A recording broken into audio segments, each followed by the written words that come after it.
Cari aku kapan saja. Kalau kamu ada perlu, aku akan selalu ada. Satya mengingatkannya. Terima kasih. Keesokan harinya, Dewi dan Brandon meninggalkan negara Jerman bersama-sama dan kembali ke kota Bunaken.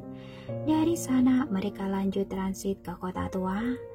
Tempat yang dicari Brandon berada di sebuah kota kecil di lereng bukit kota tua sebelah barat. Kota itu tidak termasuk maju, tapi kehidupan di sana sangat nyaman. Bangunan kecil itu selesai dibangun setahun sebelumnya. Pemiliknya adalah pasangan profesor dari kota pedesaan. Keduanya sekarang mau pindah ke luar negeri bersama anak-anak mereka. Jadi mereka harus menjual bangunan kecil itu pada seseorang yang berjodoh. Bangunan kecil itu didekorasi dengan gaya Tiongkok, perabotan dan dekorasinya bergaya retro Tiongkok. Ada banyak bunga dan tanaman yang ditanam di halaman, terlihat elegan dan artistik. Ketika Dewi berjalan ke halaman, dia merasa sebuah rasa nyaman yang tidak dapat dijelaskan. Brandon benar-benar bisa membuatnya senang. Tempat yang dicari semua adalah yang dia suka. Keduanya menemukan sebuah tempat di gunung belakang, kemudian menguburkan Lauren dan Joshua di sana, menanam pohon osmanthus di sebelahnya yang merupakan aroma yang disukai bibinya. Setelah semuanya beres, Dewi dan Brandon pun tinggal di sana dan mereka akan menemani Lauren dan Joshua setiap hari untuk mengobrol dengan mereka seolah-olah mereka tidak pernah pergi. Mereka masih keluarga yang paling bahagia dan hangat seperti sebelumnya. Brandon menemani Dewi memeriksa kehamilannya, juga mengundang seorang nenek pengasuh dari kota untuk membantu merawat Dewi dan mengurus kehidupan sehari-hari mereka.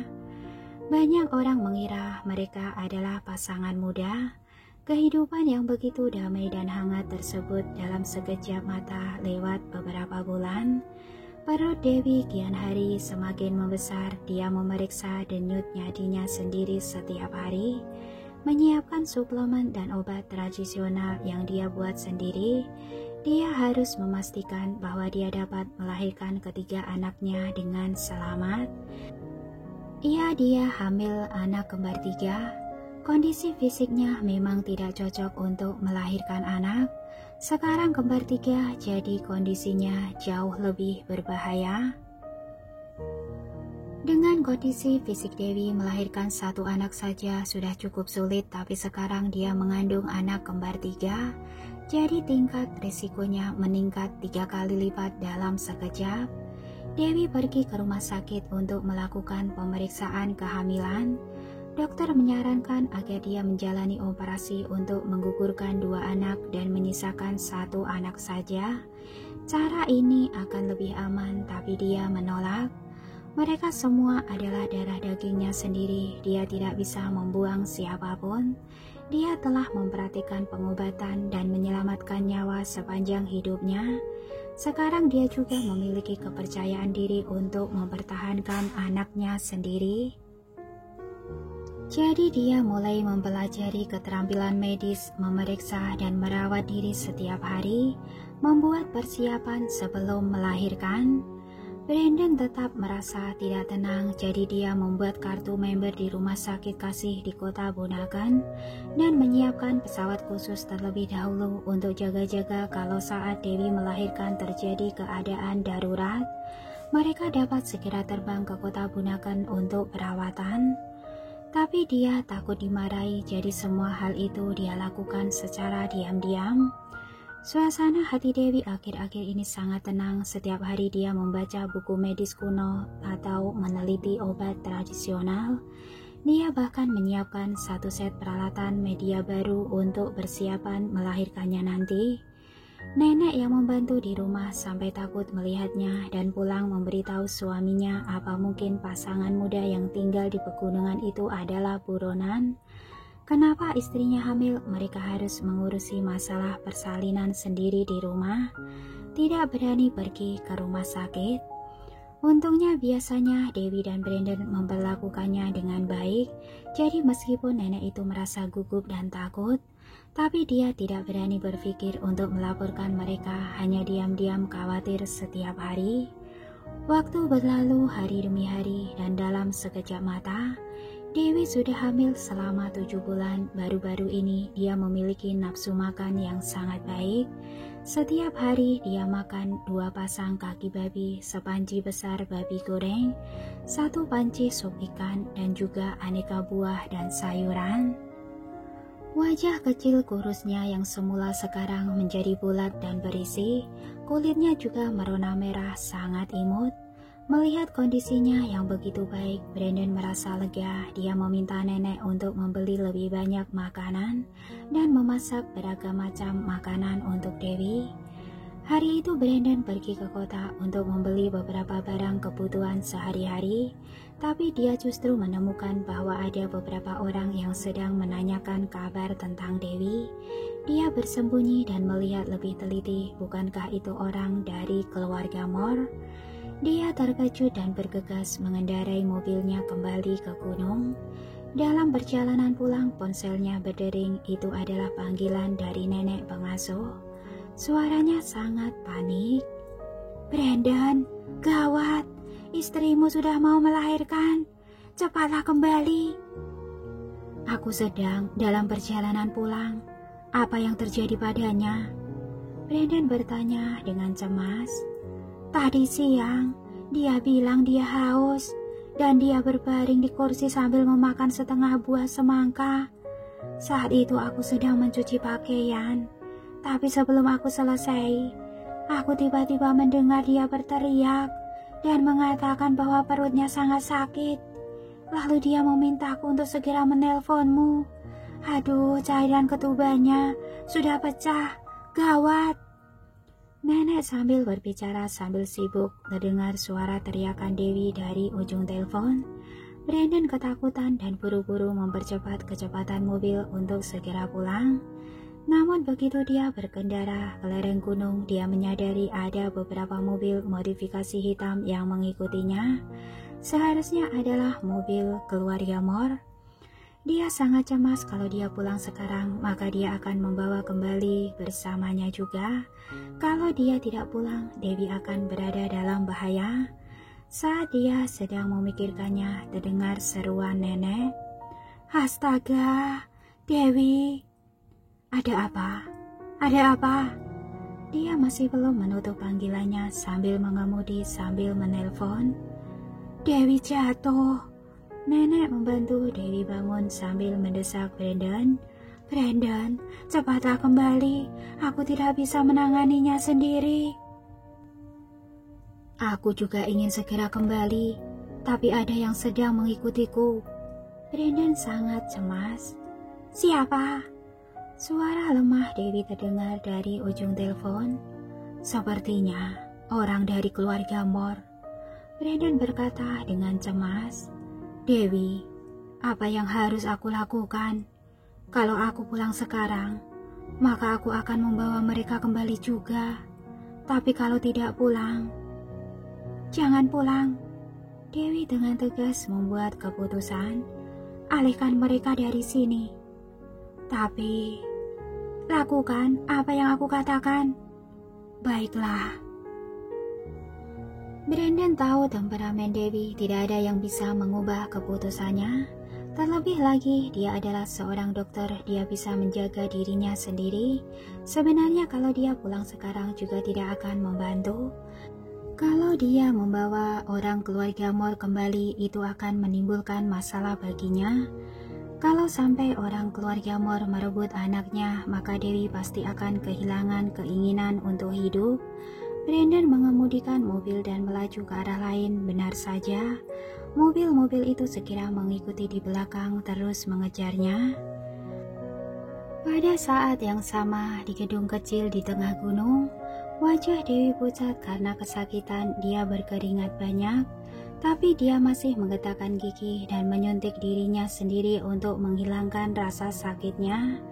Pada saat yang sama, dia memberitahu nenek, "Bawakan aku kotak obat." "Kotak obat? Di mana kotak obat?" Nenek sudah panik. "Di sebelah." di dalam lemari. Dewi menggetarkan giginya menahan rasa sakit. Cepat. Oke. Nenek segera membawakan kotak obatnya. Botol ungu, buka dan bantu aku minum obat itu. Suara Dewi jadi semakin lemah, seluruh tubuhnya gemetar dan berkeringat. Obat-obatan itu sudah disiapkannya sejak lama dan ditempatkan di kotak obat yang diletakkan di lemari samping tempat tidur agar bisa diminum kapan saja saat terjadi serangan. Untuk berjaga-jaga, dia memasukkan setiap obat ke dalam botol yang berbeda, sehingga kalau Brandon tidak ada, maka nenek juga bisa membantunya. Ungu. Nenek segera menemukan botol obat ungu dan membantu Dewi meminumnya. Setelah Dewi meminumnya, dia pun mengambil pisau dan membelah perutnya untuk memulai operasi kaisar. Astaga, apa yang kamu lakukan? Apa kamu sendiri yang akan menjalani operasi sesar? Jangan membuatku takut. Nenek sudah pucat karena ketakutan dan kehabisan kata-kata. Nenek, kamu pergi dan desinfeksi tanganmu, lalu kenakan sarung tangan medis. Setelah aku membelah perutku, bantu aku mengeluarkan anak-anakku. Aku. Jangan takut, aku pernah mengajarimu. Setelah Dewi meminum obat ungu racikannya, dia tidak lagi merasakan sakit. Dia mengambil pisau bedah dan mulai melakukan operasi sesar pada dirinya sendiri. Nenek gemetar ketakutan, tapi dia masih melakukan apa yang dikatakan Dewi. Taruh bantalku lebih tinggi agar aku bisa melihat perutku. Oke. Pada saat ini tiba-tiba ada guntur dan kilat di luar dan terjadi badai yang dahsyat. Nenek menggigil ketakutan dan segera pergi untuk menutup jendela. Jendela baru saja ditutup. Ketika dia berbalik, Dewi sudah membelah perutnya. Dia bergegas mendekat untuk mengangkat bayinya. Setelah Brandon berhasil mengalihkan orang-orang tersebut, dia meninggalkan mobilnya di pegunungan. Kemudian bergegas pulang melalui sebuah jalan kecil menghadapi guntur dan kilat. Begitu dia berlari masuk ke halaman, dia dapat mendengar suara tangisan bayi yang nyaring. Dia membeku sesaat dan melihat ke kamar dengan takjub. Pikirannya menjadi kosong. Dewi sudah melahirkan. Setelah sekian lama baru Brandon kembali sadar dan bergegas masuk. Saat itu Dewi sudah pingsan, sedangkan nenek sedang membungkus ketiga anak di sampingnya sambil tersenyum lebar. Ketika dia melihat Brandon kembali, dia buru-buru berkata pada Brandon, Brandon, Dewi sudah melahirkan 3 anak perempuan. Cantik sekali. Baguslah. Brandon dilanda kegembiraan yang sangat besar hingga tak tahu harus berbuat apa. Apa anak-anaknya sehat? Coba aku lihat. Mereka sehat, tapi sangat kecil. Aku tidak tahu bagaimana merawatnya. Mungkin harus mengantar mereka ke rumah sakit. Oh ya, cepat lihat Dewi. Lukanya belum dijahit.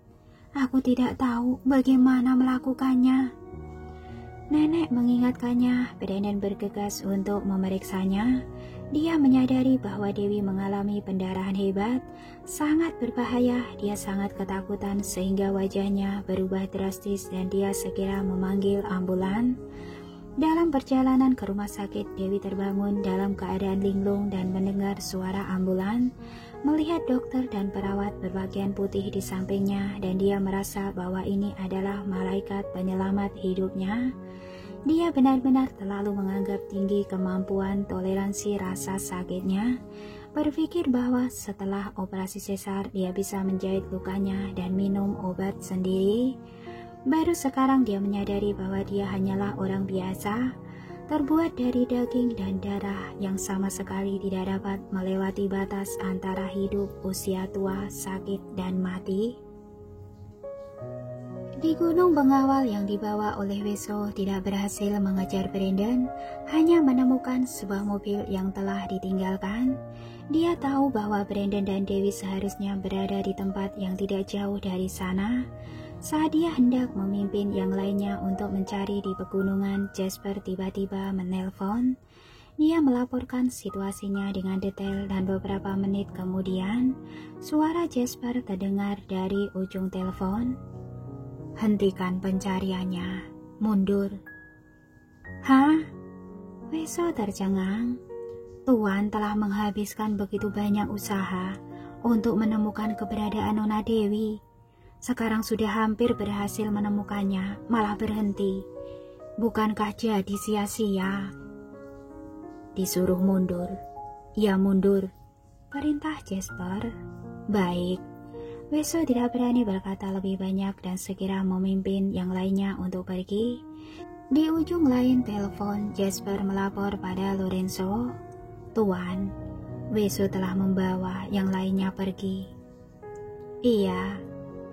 Lorenzo sedikit mengangguk. "Tapi, kenapa?" Jasper bertanya dengan hati-hati. "Sebentar lagi, sudah berhasil menemukan Nona Dewi." Dengan IQ Brandon, bagaimana dia bisa terpikirkan untuk meninggalkan mobil dan melarikan diri? Itu pasti diajarkan olehnya. Dia begitu tegas. Berarti dia tidak ingin menemuiku. Jadi kenapa aku harus memaksanya? Lorenzo terlihat tenang, tapi dia tidak bisa menyembunyikan kekecewaan di matanya. Mungkin dia masih sedang marah. Jasper menghela nafas. Tapi masalahnya hanya akan bertambah buruk kalau kita terus menghindarinya. Bagaimanapun, tetap harus bertemu satu sama lain, baru bisa menyelesaikan konflik. Lorenzo tidak berbicara, hanya diam melihat barang-barang yang dia tinggalkan di atas meja. Kalau begitu, apa mau biarkan Weso dan yang lainnya tetap berjaga di sana? Atau kembalilah, perintah Lorenzo. Jangan ganggu dia. Baik, Jasper segera memberi tahu Weso. Lorenzo terus membaca dokumen. Setelah 6 bulan terakhir, dia mencurahkan seluruh energinya untuk bekerja, seolah-olah itu adalah satu-satunya cara agar dia bisa melupakan masalahnya.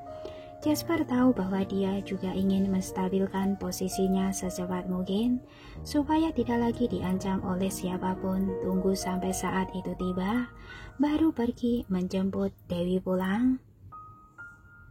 Setelah setengah tahun, grup Moore telah sepenuhnya kembali normal. Setelah apa yang terjadi terakhir kali, Joel dan Winston telah ditendang keluar oleh Lorenzo. Keduanya memegang saham dan menunggu dividen di akhir tahun. Mereka tidak dapat lagi berpartisipasi dalam pengelolaan perusahaan. Selain itu, sejak bisnis grup Moore menjadi stabil, Juliana telah kembali dari Denmark dan sekarang dia bertugas membantu Lorenzo mengelola perusahaan. Dirinya memiliki status kedudukan yang tinggi di perusahaan. Dalam 6 bulan terakhir, Presiden telah berhenti membuat masalah dan menduduki jabatannya sebagai Presiden dengan tenang. Saat dia menyebutkan Lorenzo atau grup Moore secara internal dan eksternal, semuanya adalah pujian. Semua ini tampak damai, tapi Lorenzo tahu bahwa badai yang lebih besar akan datang. Jadi meskipun dia merindukan Dewi sekarang, dia tidak berani menjemputnya pulang dengan paksa. Dia berpikir tunggu lebih stabil lagi saja. Ketika Weso membawa yang lainnya menjauh dari gunung, bawahannya mengatakan bahwa mereka menemukan sebuah bangunan kecil di lereng gunung yang tidak jauh dari sana. Lampu menyala di bangunan kecil itu, mungkin itu adalah kediaman Dewi. Weso berpikir sejenak, lebih baik dia menuruti perintah Tuan, jadi dia membawa yang lainnya pergi tanpa mengganggu Dewi.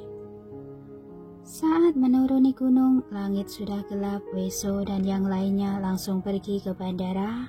Dia menemukan ada jejak kendaraan lain di jalan. Saat itu dia masih berpikir apa Nona Dewi turun gunung lebih awal untuk menghindari mereka. Brandon merasa sangat khawatir, dia takut orang-orang dari keluarga Moore menemukan mereka. Jadi dia selalu melihat ke sekeliling jendela sampai larut malam. Tapi tetap tidak ada orang aneh yang mendekat, barulah dia merasa lega. Luka Dewi sudah selesai ditangani, sekarang masih tertidur, sedangkan anak-anak dirawat oleh perawat.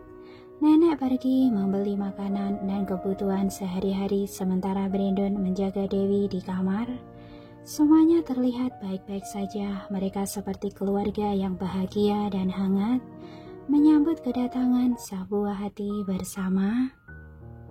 Sekitar jam 7 pagi, Dewi bangun dengan linglung dan mendengar perawat sedang bertanya, "Cepat, beri nama untuk anak-anak.